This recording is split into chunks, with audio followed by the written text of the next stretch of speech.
এই সালার কেউ যেন না ঢোকে। তারাবি হচ্ছে 12 জন, জুম্মাত হচ্ছে 10 জন। আহলে হাদিসের ভাইরা যদি এখানে থাকে তারা বুঝবেন কাতার করার সময় কাতারের মাঝখানে ফাঁক রাখা যাবে। হানাফি মাযহাবের অনেক ফাঁক রাখে, কিন্তু ওরা কিন্তু এবার পায়ের আঙ্গুলের সাথে আঙ্গুলি লাগায় দিয়ে ফাঁক বন্ধ করে নামাজ পড়ে। আমি আহলে হাদিস ভাইকে বলবো করোনার সময় তারা কি করছে? লাগাতেই করছে, ইমান ঠিক আছে, কিন্তু আমাদের 1.5 ফুট পরপর। আরে হাওড়া শুধু না, যেখান থেকে ইমানের সাফল্য হয়েছে সেই সৌদি আরব পর্যন্ত করোনার ভয়ে একেবারে চিহ্ন করে করে মুসল্লিকে দাঁড় করায় দিছে। তোর এখন ঠিক কিনা? কাবা শরীফ স্পর্শ করতে দেয়নি। কি একটা ভয়! আসলে মারার মালিককে, বাঁচানোর মালিককে। আল্লাহ কোরআনে বলতেছেন, আল্লাযী খালাকাল মাউতা ওয়াল হায়াতা লিয়াবলুয়াকুম আইয়ুকুম আহসানু আমালান ওয়া হুয়াল আজিজুল গফুর।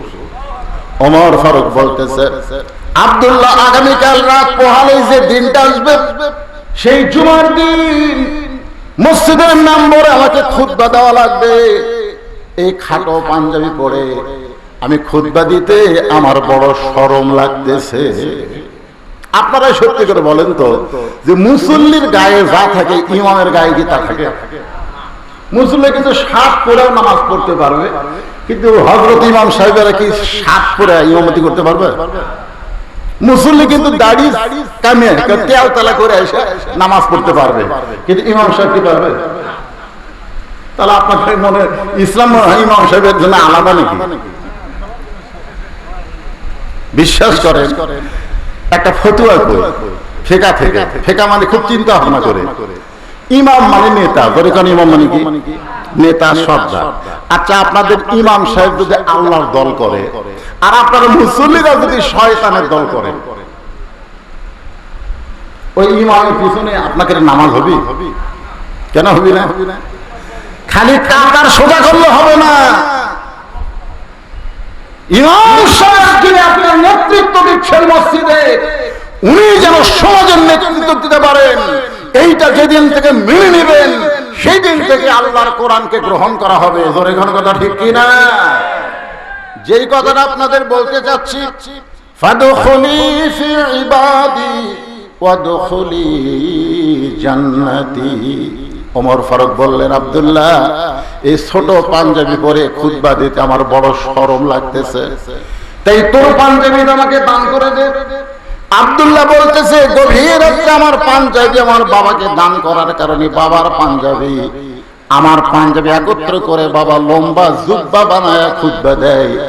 এখন বলো আমার বাবার খুতবা শোনা যায় কি না যায়? সমস্ত সাহাবীরা বলতেছে, আল্লাহর কোরআনকে যখন গ্রহণ করা হয় তখন এমন নেতাই দেখা যায়। জোরে করো সুবহানাল্লাহ। আজকে বেগুনবাড়ি এলাকার লোকেরা বলেন, আমরা এই দীর্ঘ রাত পর্যন্ত যে কোরআন শরীফ শুনলাম, শুধু আবু জেহেলের মতন শোনার জন্য না গ্রহণ করার জন্য? আল্লাহ কোরআনে বলেছেন, সামিনা ওয়া তাআনা, শুনতে হবে গ্রহণ করার নিয়তে। গ্রহণ করেন। আপনি হয়তো ভাবতেছেন, হুজুর আমরা কয়েকজন কোরআন গ্রহণ করলে কি বাংলাদেশে কোরআন বিজয় হবে? আপনি শুধু নিজে কোরআন গ্রহণ করেন। আল্লাহ রাসূল বলেছেন, মান সারাল্লাহু তাআলা আশ-শাহাদাতা বিসিদকিন বাল্লাগাহুল্লাহু মানাজিলা শুহাদা ওয়া মা তাআলা ফিরাশিহি রাওয়াহুল বুখারী কিতাবুল মাগাজি। জোরে কান সুবহানাল্লাহ। আল্লাহ রাসূল বলেন, দুনিয়াতে যারা কোরআন বিজয়ের আন্দোলন করবে, কোরআন বিজয়ের জন্য ঐক্যবদ্ধ হওয়ার চেষ্টা করবে, সে যদি নিজের বিছানায় মৃত্যুবরণ করে, হাসরের ময়দানে আল্লাহ তাকে কোরআন বিজয়ের আন্দোলন করার কারণে শহীদের কাতারে দাঁড় করায়া দিবে। কোরআন শুনতে শুধু হবে না, কোরআনকে গ্রহণ করার মানসিকতা আমাদের তৈরি করা লাগবে। বলবেন, হুজুর কবে? যেভাবে আমরা ছাড় দিছি, আস্তে আস্তে আমাদের দেশ যে কি হচ্ছে আল্লাহ ভালো জানে। ছাড় দিচ্ছে না। আজকে আমরা মুখ বন্ধ করছি, মুখ বন্ধ করা। আপনারা বলেন তো, এই যে কুরবানির সময় যে গরু কিনলেন, আপনারা বলেন গরুর গোশত কত করে শেয়ার করছে? না না না, আমরা গ্রামগঞ্জে যারা কিনছি, আমি একটা কিনেছিলাম তো দেখলাম 550-র উপর পায় না। কিন্তু ওরা যা চাচ্ছে আমরা তাই দিচ্ছি, কারণ আমরা মুখ বন্ধ করে রাখছি। জোরে কোন কথা কর না কেন? আজকে মুখ বন্ধ করার কারণে গোশতের দাম বাড়তেছে। আজকে মুখ বন্ধ রাখার কারণে আবার কি হলো? আচ্ছা ঠিক আছে, এখন দোয়া হবে ইনশাআল্লাহ।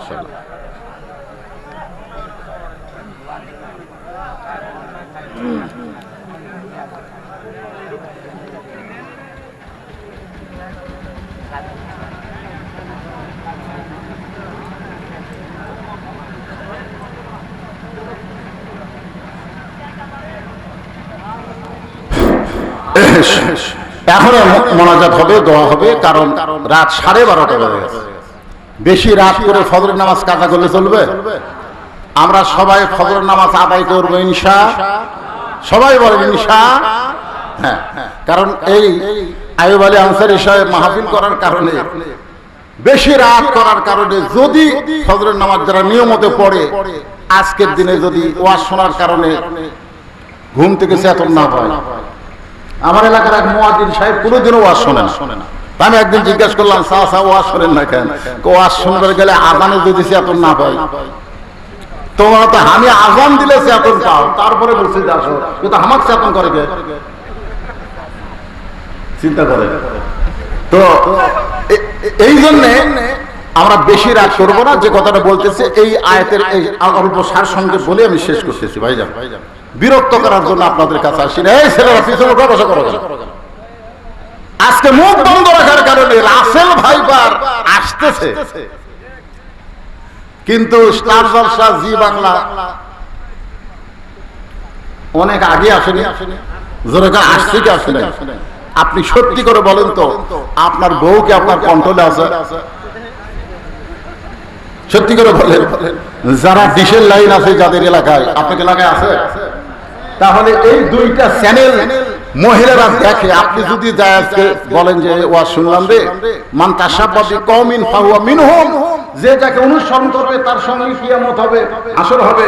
তাহলে ভারতের চ্যানেল তো দেখা জায়েজ নাই রে, আর দেখা চলবে না। বউ বলতেছে ওই বক্তার ওয়াজ যদি আমল করো, তোমার বাড়িতে আমি থাকবো না। আপনার বলেন, চেষ্টা করে দেখেন, আমাদের মেয়েদেরকে ভারত দখল করছে, আমাদের যুবকদেরকে নিঃস্বার্থ পাচার করে ভারতের ভিতর থেকে আমাদের বাংলাদেশে সে যুবকগুলোও কিন্তু নষ্ট হয়ে গেছে। জোরে কথাটা ঠিক কিনা?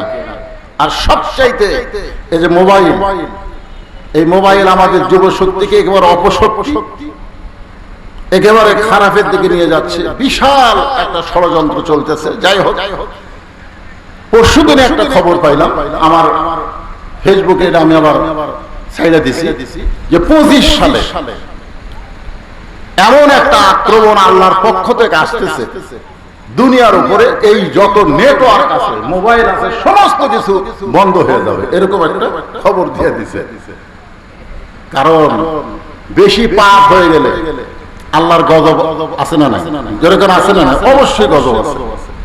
তো যাই হোক, এই সমস্ত পাপ থেকে বাঁচতে গেলে আমাদেরকে নামাজ আদায় করা লাগবে।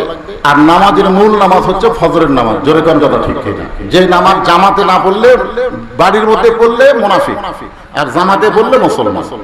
তো আমরা সেই নামাজ যেন নষ্ট না হয়। তো মুয়াজ্জিন সাহেব ওয়াজ শুনে না এই আযানের কারণে।